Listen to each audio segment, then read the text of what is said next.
Plusieurs années, il y a eu beaucoup d'efforts dans le secteur agricole, je dirais même dans le secteur rural de façon plus large.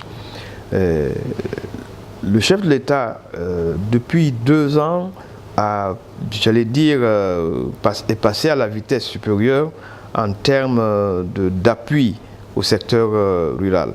Au départ, il y a eu des initiatives pour un certain nombre de filières. Il y a eu la relance de la filière coton en Haute-Guinée.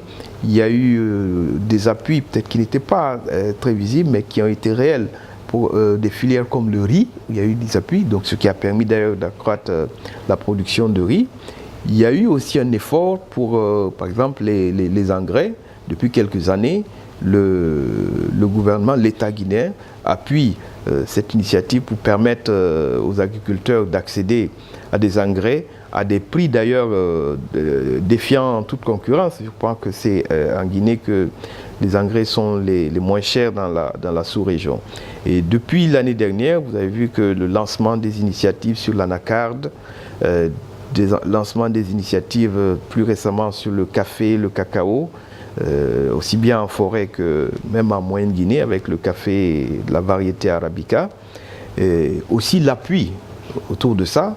Là, pour 2017, nous sommes sur les engrais par exemple, nous sommes passés d'une moyenne de l'ordre de, disons, 25 à 30 000 tonnes à 100 000 tonnes en 2017, avec l'accord initié par le président et le roi du Maroc pour justement mettre à disposition ces engrais pour les agriculteurs guinéens. Donc toutes ces initiatives portent leurs fruits parce que parmi les secteurs aujourd'hui qui ont une croissance soutenue figure le secteur agricole.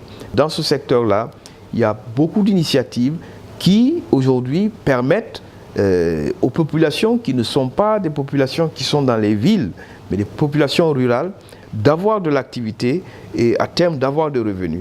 Et ça, je crois que c'est un élément qui soutient non seulement la croissance, mais aussi qui soutient le bien-être des populations avec des revenus garantis, avec aussi tout simplement l'accès à des ressources qui sont consommées dans ces localités-là.